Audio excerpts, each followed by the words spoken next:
कैसे हैं आप सभी।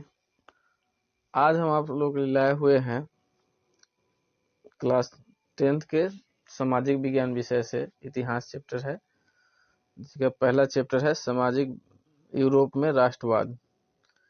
यूरोप में राष्ट्रवाद। तो चलिए स्टार्ट करते हैं हम लोग।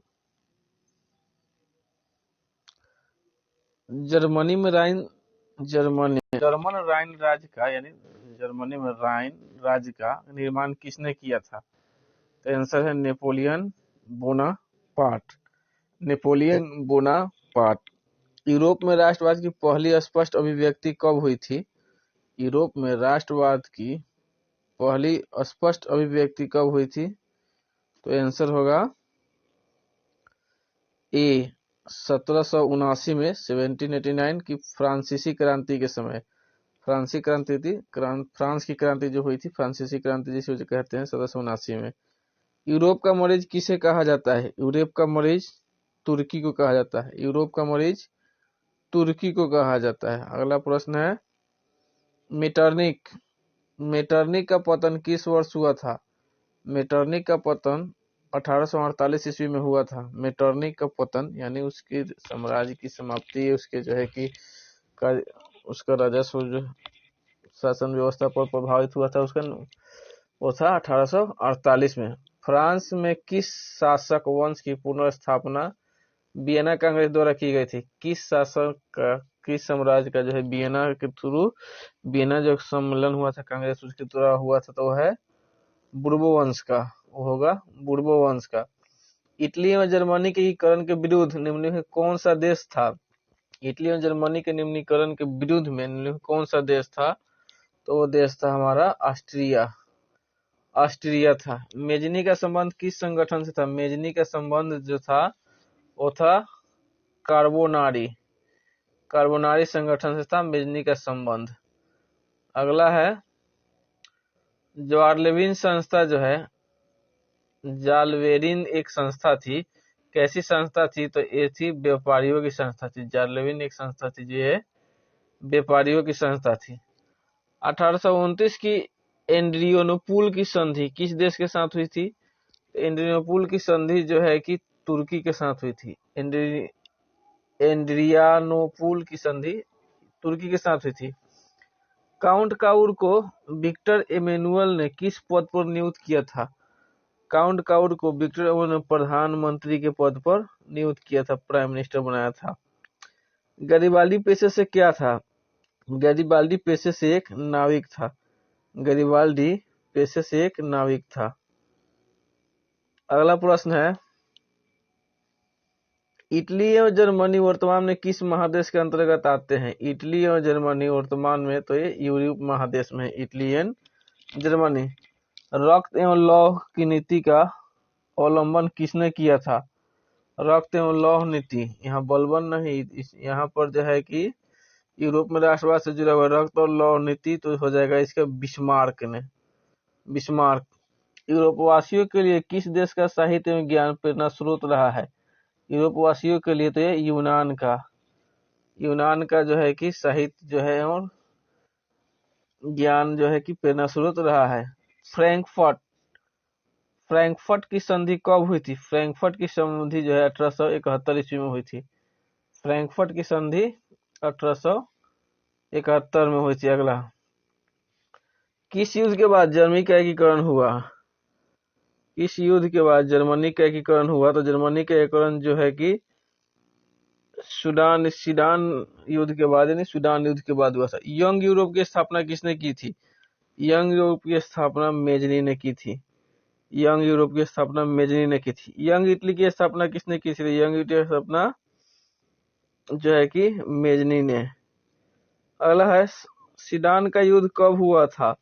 तो सीडान का युद्ध 1870 ईस्वी में हुआ था। सीडान का युद्ध 1800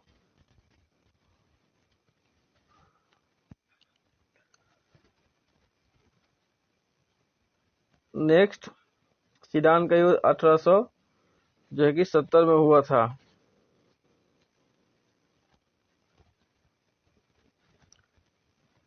अगला है सन 1870 में फ्रांस और पर्सा के बीच युद्ध कहाँ हुआ था? 1870 में फ्रांस और प्रूसिया के बीच युद्ध कहाँ हुआ था? एक हो जाएगा सेडान में, यही है सेडान के युद्ध। वियना सम्मेलन, वियना सम्मेलन किस वर्ष हुआ था? तो वियना सम्मेलन जो है कि 1815 में हुआ था। 1815 में हुआ था वियना सम्मेलन 1815 में। वियना किस देश की राजधानी है? वियना जो है कि ऑस्ट्रिया की राजधानी है। वियना ऑस्ट्रिया की राजधानी है। नेक्स्ट अगला, क्रीमिया का युद्ध किस वर्ष हुआ था? क्रीमिया का युद्ध, तो क्रीमिया का 1854 ईस्वी में हुआ था। क्रीमिया का युद्ध किस वर्ष हुआ था? 1854 में। राष्ट्रवाद की अवधारणा का जन्म किस घटना को माना जाता है?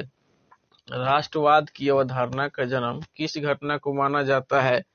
आंसर होगा फ्रांस की क्रांति को। फ्रांस की क्रांति का मेन वहीं से जो है कि राष्ट्रवाद की धारणा का और डेवलपमेंट हुआ था। अगला है, नेपोलियन संहिता किस वर्ष लागू किया गया था? नेपोलियन कोड जिसको बोलते हैं, नेपोलियन संहिता यह किस वर्ष लागू हुआ था? तो नेपोलियन संहिता जो है कि 1804 में लागू हुआ था। नेपोलियन संहिता 1804 में। अगला, वियना सम्मेलन कांग्रेस का अध्यक्ष कौन था? वियना सम्मेलन कांग्रेस का अध्यक्ष चार्ल्स मेटरनिक था। वियना सम्मेलन में कांग्रेस का अध्यक्षता करने वाला। मेटरनिक की व्यवस्था का उद्देश्य क्या है? पुरातन व्यवस्था की पुनर्स्थापना करना था। काउंटर काउड की मृत्यु किस वर्ष हुई थी? काउंटर काउड की मृत्यु जो है कि 1862 ईस्वी में हुई थी। काउंटर काउड की मृत्यु। इटली और जर्मनी के एकीकरण का विरोधी कौन था? इटली और जर्मनी का तो ऑस्ट्रिया था। इसलिए जर्मनी का विरोधी ऑस्ट्रिया था। जर्मनी का एकीकरण किस वर्ष पूर्ण हुआ था? जर्मनी का 1871 ईस्वी में। 1871 में जर्मनी का एकीकरण कंप्लीट हुआ था।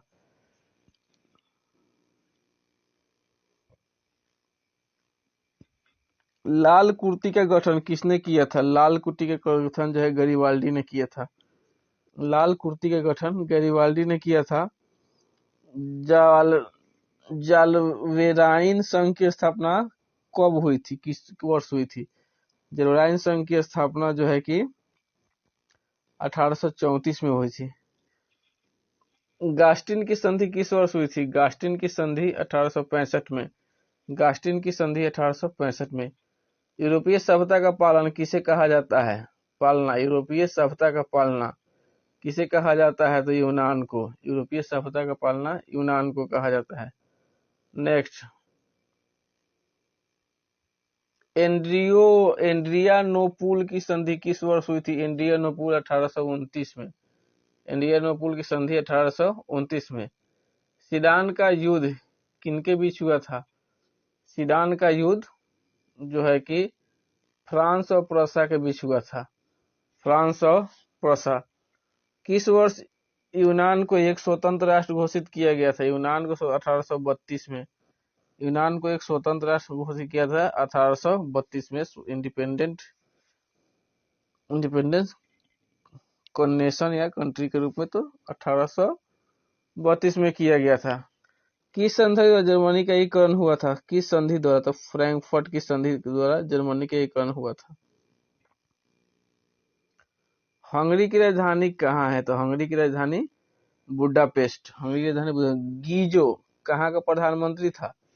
गीजो जो है कि फ्रांस का प्रधानमंत्री था। गीजो फ्रांस का। सेडेवा का युद्ध किसके बीच हुआ था? सेडेवा का युद्ध किसके बीच हुआ था? ऑस्ट्रिया और प्रूसिया के बीच। सेडेवा का युद्ध जो हुआ था ऑस्ट्रिया और प्रूसिया के बीच हुआ था। ओटो को निम्न में से कहाँ का राजा घोषित किया गया? ओटो को यूनान का राजा घोषित किया गया था। इसको आप लोग स्क्रीनशॉट भी ले सकते हैं। चलिए, जय हिंद।